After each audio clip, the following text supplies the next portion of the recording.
Did you know that only 24.5 million people in the United States are millionaires? That's about 7% of the population. I fall into that statistics, and I'm only 31 years old, which is extremely rare based on age, because most of these millionaires are well beyond my age when they reach that milestone. However, I'm gonna teach you exactly what not to do so that you can actually end up in my position versus going with the masses. Number one, start trading. Trade assets, trade crypto, trade stocks, trade Forex. Why not? It works. Everybody online's telling you that, right? Of course. But wait, let's actually break down the statistics here. So the stats say that 70% of traders stop trading in the first year. That's 7 in 10 people that decide openly to stop trading. Let's think about that for a second. And then after the third year, 95% of people stop trading. Why is that the case? I don't know, maybe because it doesn't work and they finally came to the realization. Another statistic, 95% of traders lose money.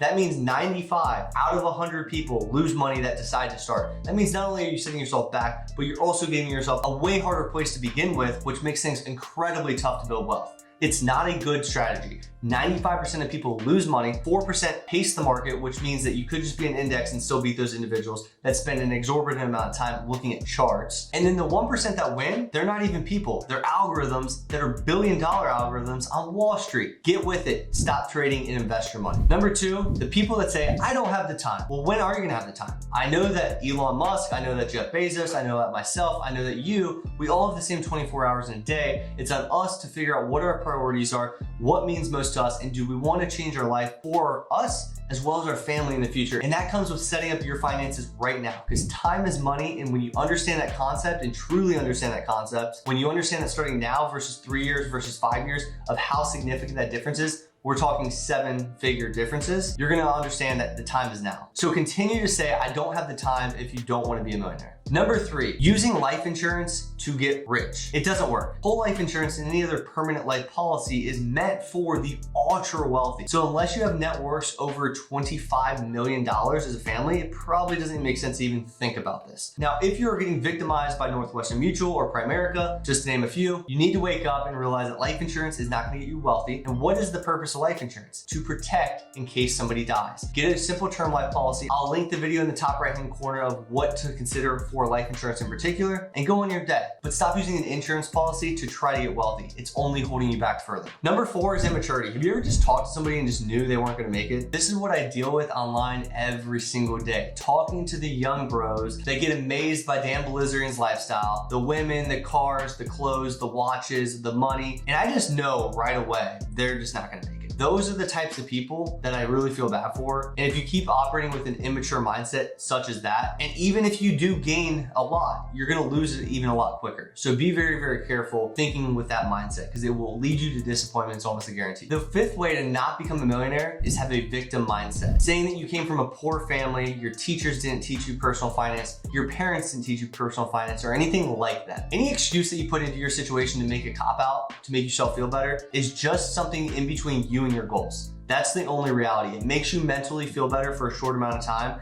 just to avoid actually handling the truth. That's when the excuse is 101. So if you take those out, you'll realize there's nothing stopping you from where you are and where you want to get to. And that's the key. Having a victim mentality is going to hold you back forever, no matter what happens. My teachers never taught me finance. I never was taught by my parents, and I didn't ever care either. I just decided to learn myself. And you can too, because you have Budgetdog's YouTube, but you haven't subscribed, and that's the problem. Number 7 is downplaying the importance of fundamentals. I talk about fundamentals a lot. I've even been compared to Tim Duncan, the ultimate GOAT of fundamentals with the NBA for years, and one of the best players to ever play. And there's a reason I talk about fundamentals so much, because they actually work. And so if you actually lean into what works and you just maximize the time into those fundamentals, you will in fact get rich quick. And that's a cool thing. But doing it the right way is what you have to do. So the balance sheet, the budget, the amortization schedule, the tax diversification, the insurances, the estate planning, all of those things in a nutshell, we need to make sure we're maximizing those versus trying to trade. Doing all the stupid crap that social media has fed you. Let's stop that game and let's actually play the right way. And the last thing that's gonna hold you back from becoming a millionaire is thinking in terms of cash, not net worth. I know a lot of people that feel great when they have a lot of cash, because I used to be that person in college, but then I grew up and I realized that having an X amount of cash isn't gonna make me wealthy. In fact, I'm losing money every single second to inflation